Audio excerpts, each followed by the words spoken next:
Perkenalkan, saya Siti Fatimah, dosen tetap pada program studi terapi gigi, program sarjana terapan jurusan Kesehatan Gigi Poltekkes Kemenkes Bandung. Saya memiliki latar belakang pendidikan S2 Ilmu Kedokteran Gigi dengan bidang minat kedokteran gigi pencegahan dan promosi kesehatan gigi.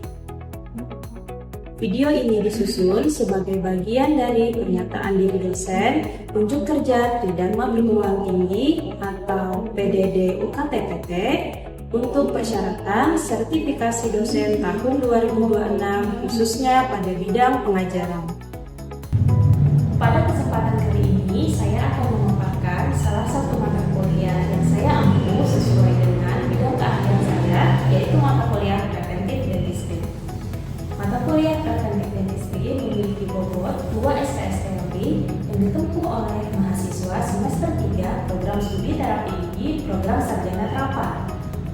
Kegiatan perkuliahan diselenggarakan dalam 16 kali pertemuan tatap muka yang terdiri dari 14 kali perkuliahan teori dan 2 kali ujian yang meliputi evaluasi tengah semester dan evaluasi akhir semester. Mata kuliah ini dirancang secara komprehensif untuk membekali mahasiswa dengan penguasaan konsep teoritis serta keterampilan praktis dalam bidang kedokteran gigi pencegahan. Capaian pembelajaran lulusan atau CPL program studi yang dibebankan pada mata kuliah ini meliputi CPL 4, yaitu lulusan mampu melakukan tindakan pengelolaan aset, fasilitas pelayanan asuhan kesehatan gigi dan mulut pada pasien atau klien berkebutuhan khusus sesuai dengan prosedur baku yang ditetapkan oleh institusi. CPL 5, yaitu lulusan mampu melakukan tindakan promotif dan preventif terhadap vokal infeksi pada penyakit ginjal, jantung, otak, hati, kanker, diabetes mellitus, paru, malaria, pada pelayanan asuhan kesehatan gigi dan mulut secara tepat sesuai dengan standar profesi dan etika profesi. CPL 7, yaitu lulusan mampu menyusun laporan penelitian kesehatan gigi dan mulut pada pelayanan asuhan kesehatan gigi dan mulut masyarakat yang sesuai dengan standar pelayanan dan etika profesi terapis gigi dan mulut. Capaian pembelajaran mata kuliah atau CPMK pada mata kuliah ini meliputi CPMK 1, yaitu mampu menguasai konsep teoritis pencegahan penyakit gigi dan mulut. CPMK 1 tersebut memiliki 2 sub CPMK. Sub CPMK 1.1 yaitu mampu menjelaskan konsep dasar dan filosofi pencegahan penyakit gigi dan mulut.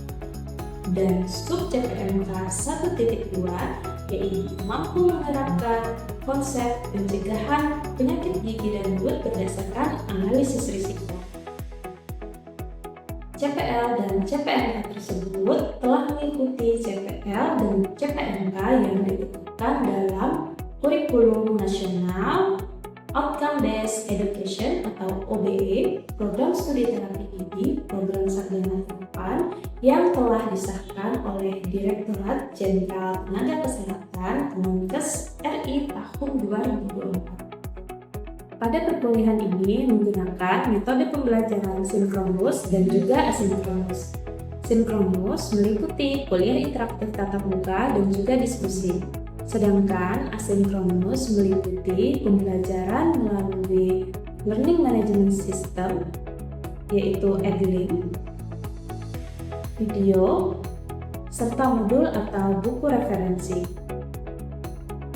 Pendekatan pembelajaran dilakukan melalui case-based method atau studi kasus, di mana mahasiswa tidak hanya belajar teori tentang pencegahan penyakit gigi dan mulut, tetapi juga ikut berpikir secara kritis dalam menentukan tindakan pencegahan yang tepat untuk mencegah terjadinya penyakit gigi dan mulut yang diaplikasikan pada klien atau pasien.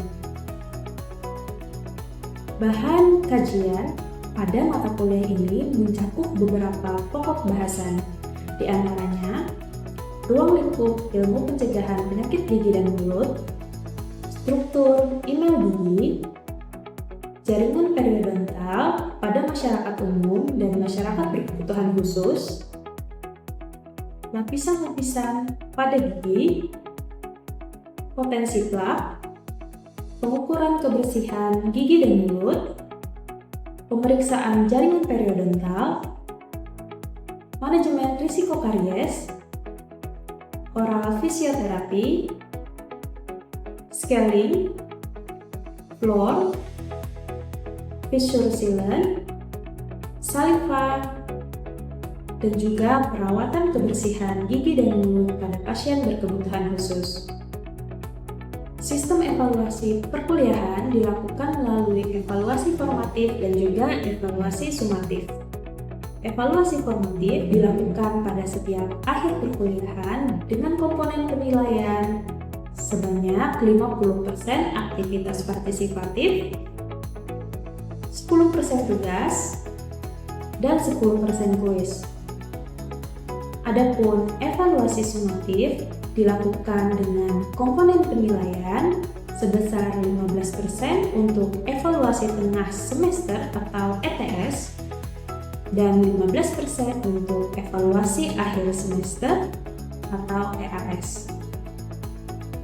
Referensi pembelajaran pada mata kuliah ini disusun secara komprehensif dengan memanfaatkan buku dan jurnal internasional bereputasi, serta buku dan jurnal nasional yang dipublikasikan oleh dosen pengampu mata kuliah sendiri. Selanjutnya, Anda akan menyaksikan pembelajaran interaktif yang saya lakukan pada mata kuliah Preventive Dentistry, khususnya di pertemuan ke-10 dengan penyampaian bahan kajian oral fisioterapi. Selamat menyaksikan! Assalamualaikum warahmatullahi wabarakatuh. Ya, selamat pagi teman-teman. Pagi. Ya, gimana kabarnya hari ini? Alhamdulillah. Baik. Ya, oke teman-teman, alhamdulillah ya semuanya dalam keadaan sehat.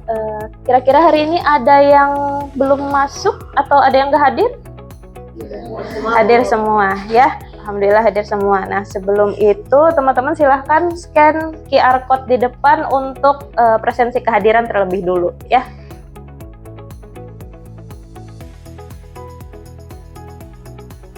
Oke, udah semua? Udah ya. Nah, teman-teman sebelum memulai materi perkuliahan hari ini, sebelumnya saya mau menanyakan terlebih dahulu, kira-kira masih ada yang ingat gak materi minggu lalu itu yang dipelajarin apa? Masih, oke, tentang apa?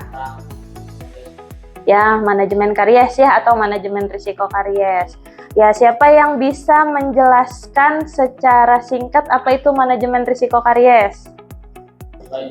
Oke.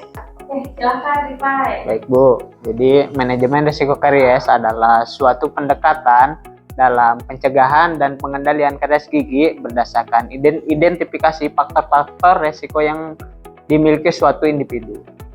Oke, betul ya.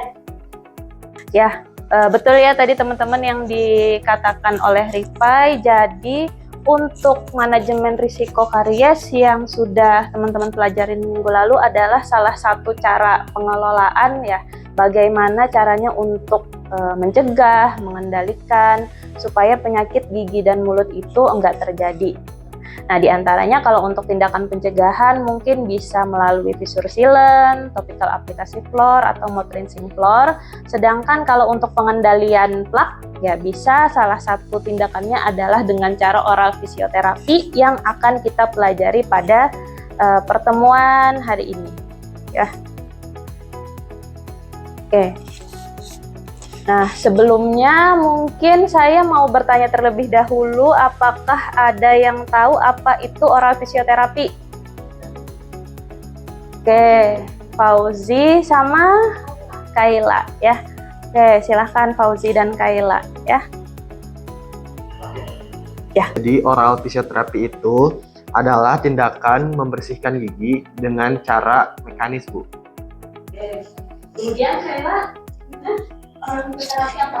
Ya, oral fisioterapi itu merupakan tindakan pengendalian plak dengan menggunakan teknik menyikat gigi. benar sekali ya tadi apa yang disampaikan oleh Fauzi dan Kaila. Oral fisioterapi itu intinya adalah tindakan menyikat gigi ya yang dilakukan secara mekanis untuk membersihkan plak.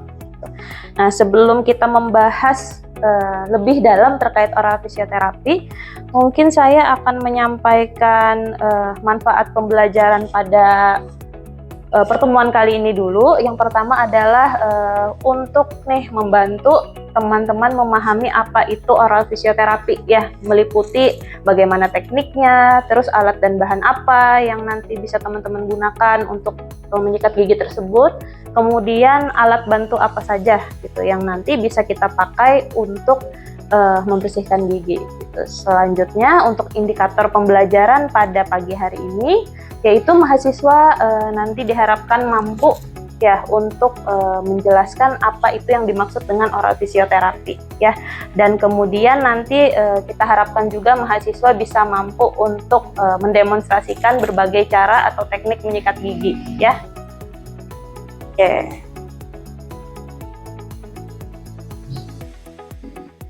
Nah, selanjutnya tadi menyambung dari apa yang disampaikan oleh Fauzi dan Kaila ya. Jadi oral fisioterapi itu sendiri merupakan suatu tindakan pengendalian plak ya, kemudian debris dan juga mikroorganisme yang kita lakukannya secara mekanis gitu ya, atau melalui gerakan. Nah, kemudian tujuan dari kita mengajarkan oral fisioterapi ini kepada klien atau pasien asuhan kita itu adalah untuk mencegah yang mana biofilm itu biar tidak terbentuk sehingga tidak terjadi penyakit gigi dan mulut ya di dalam rongga mulut pasien yang sedang kita asuh gitu. Atau bisa juga nih, apabila pasien yang kita asuh itu ternyata sudah mempunyai penyakit, bagaimana kita cara pencegahannya atau cara penanggulangannya agar si penyakit tersebut tidak berkembang menjadi lebih parah ya, seperti itu teman-teman. Nah oke, sekarang kita ke sasaran oral fisioterapi. Ada yang bisa menyebutkan siapa aja sasarannya kira-kira? Anak, betul. Terus siapa lagi yang bisa menyebutkan?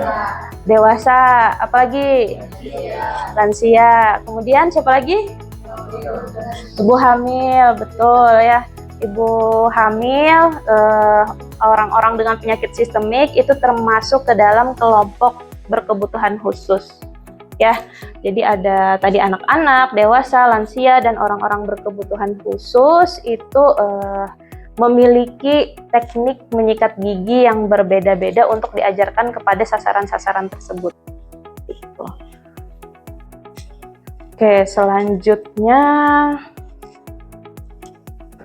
nah kita ke alat dan bahan oral fisioterapi.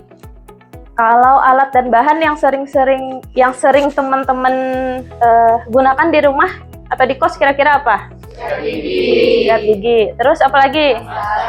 Pasta gigi. Oke. Dental floss bisa ya, dental floss atau benang gigi masuknya sebagai nanti alat bantu ya. Oke, jadi untuk pengertian sendiri alat oral fisioterapi itu adalah kelengkapan yang kita gunakan untuk membersihkan gigi gitu ya. Di antaranya tadi ada sikat gigi, pasta gigi, dan alat bantu lainnya gitu.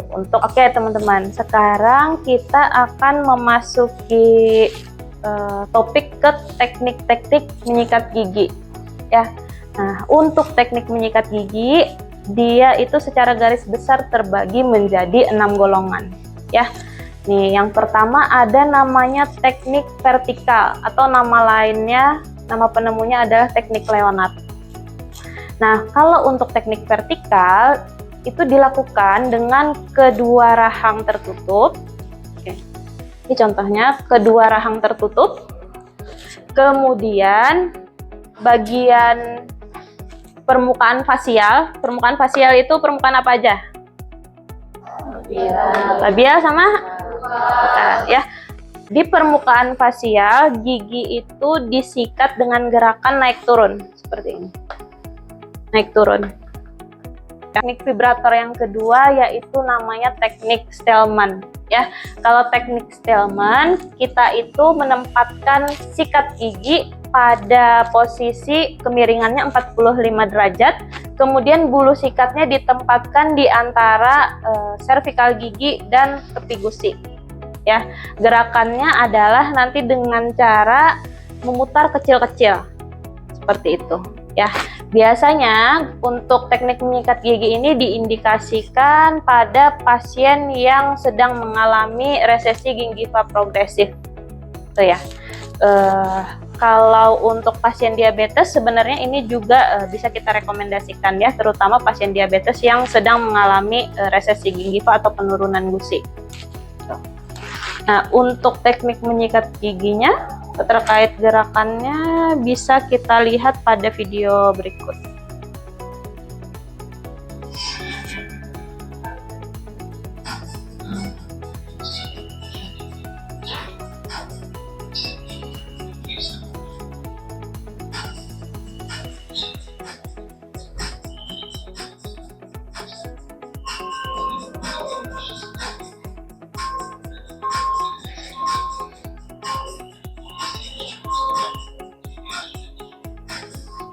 Untuk teknik modifikasi Stillman tadi sama ya, sikat giginya ditempatkan di antara tepi gusi dan servikal gigi. Nah, kemudian kemiringannya 45 derajat, lalu kita gerakkan sikat giginya dengan gerakan kecil-kecil memutar dan pendek-pendek gitu. Kemudian selanjutnya disapukan ke arah mahkota gigi. Jadi kalau untuk modifikasi Stillman atau modified Stillman ada tambahan gerakan tadi menyikat permukaan si mahkota giginya. Nah, biasanya untuk teknik Von sendiri adalah teknik menyikat gigi yang biasanya kita indikasikan untuk anak-anak dengan gigi sulung gitu ya, anak-anak TK, anak-anak PAUD gitu. Nah, untuk gerakan menyikat giginya untuk bagian fasial dilakukan dengan oklusi rahang atas dan rahang bawah tertutup seperti ini. Nah, kemudian nanti untuk menyikatnya gerakannya adalah memutar, gitu ya, memutar seperti ini. Oke. Ibu izin bertanya, bagaimana cara menentukan teknik menyikat gigi yang tepat untuk diajarkan kepada pasien? Terima kasih, Bu.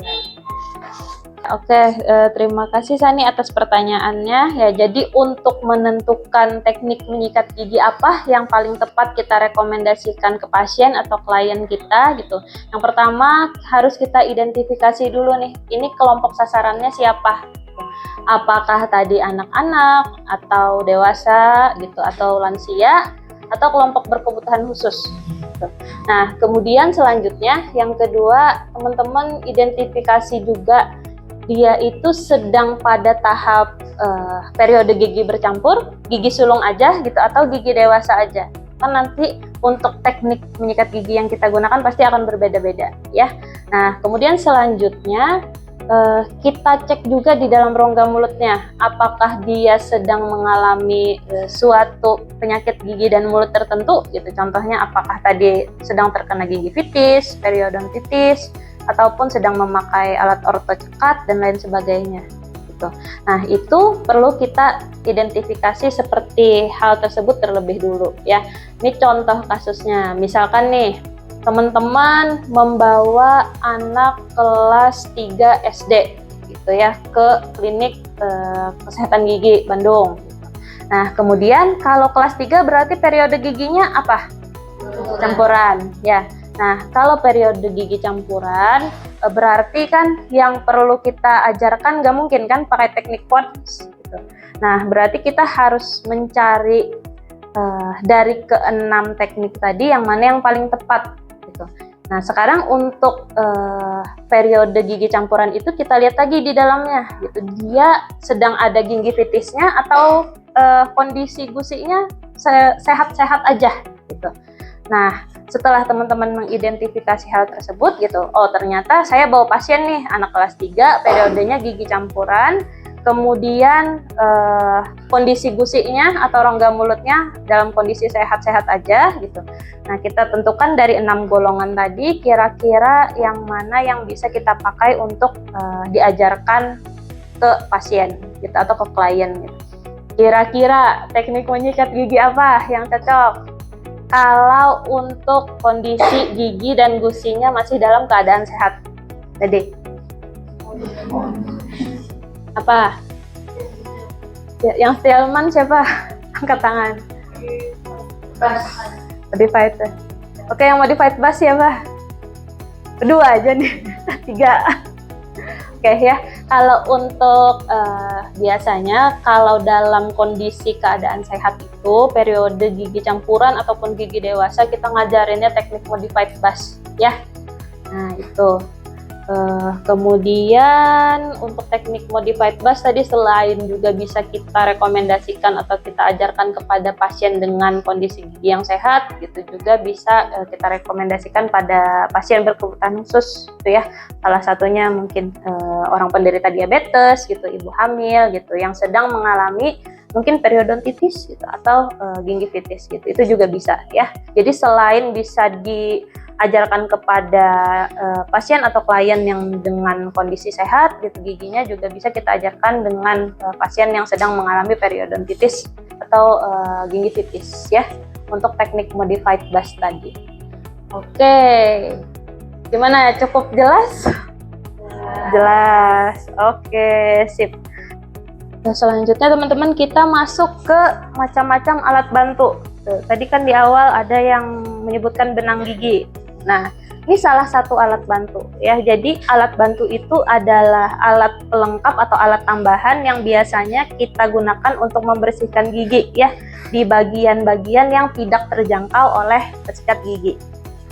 Nah, diantaranya ada benang gigi, kemudian ada interdental brush. Kalau benang gigi untuk membersihkan sela-sela gigi ya. Kalau interdental brush biasanya digunakan untuk orang-orang yang memakai bracket, tuh kan ada di samping-samping bracketnya mungkin nggak bisa terjangkau oleh sikat gigi, jadi digunakan sikat tambahan interdental brush ya, atau interproximal brush gitu sama ya. Lalu selanjutnya ada disclosing. Kalau disclosing biasanya kita gunakan untuk melihat keterampilan pasien kita atau klien kita, gitu. Setelah kita ajarkan teknik menyikat gigi, kira-kira mereka bisa mempraktikkan dengan benar atau enggak, gitu. Nah, kalau mereka bisa mempraktikkan dengan benar, berarti nanti si disclosingnya mungkin akan nggak ada sisanya lagi, gitu, di permukaan gigi. Cuman kalau belum tepat, ya nanti si disclosingnya pasti masih akan tertinggal di permukaan gigi si pasien, ya. Oke, selanjutnya ada lagi nih alat bantunya adalah tongue scraper ya. Kalau tongue scraper itu pembersih lidah ya. Biasanya bentuknya seperti ini, ada lonjong di tengah gitu. Kemudian cara penggunaannya dengan ditempatkan di lidah lalu ditarik ke bawah ya. Oke, udah ke kesimpulan aja nih.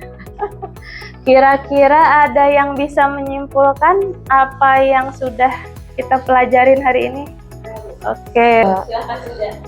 Oral fisioterapi merupakan upaya untuk membersihkan gigi dan mulut dari sisa makanan, plak, dan mikroorganisme lainnya dengan cara mekanis,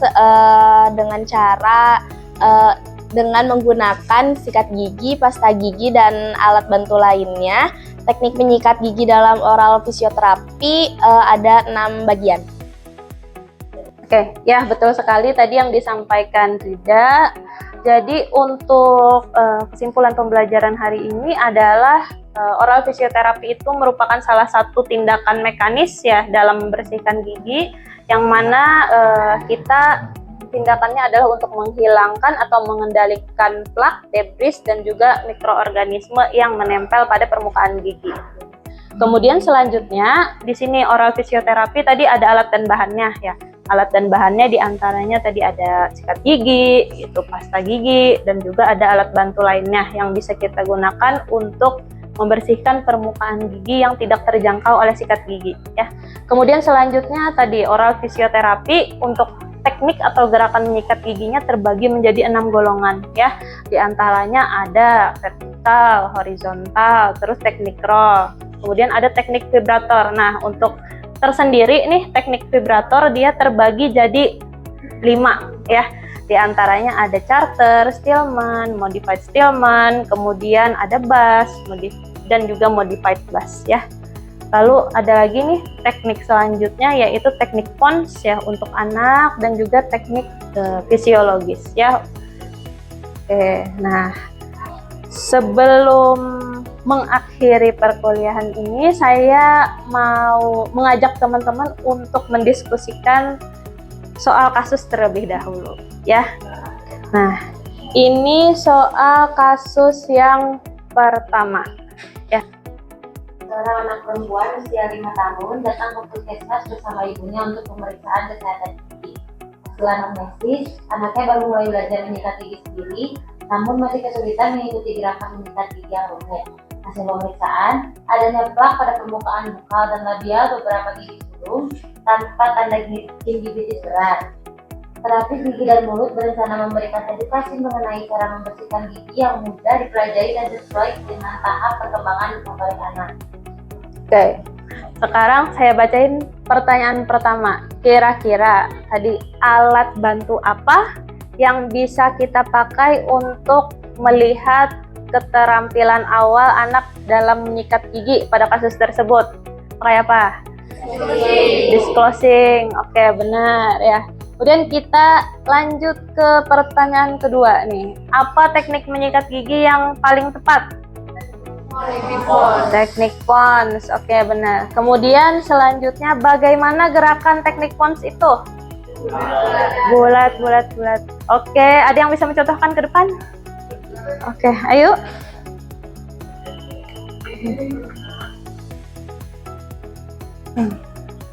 Tuh, Arfa.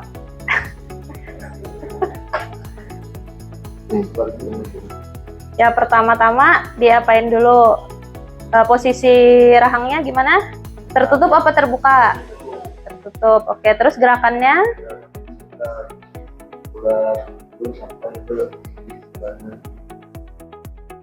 Oke.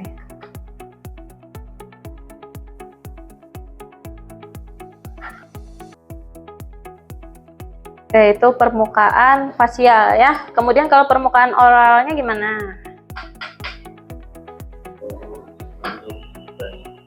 Ya, sama ya, gerakannya memutar, cuman kondisi rahangnya terbuka.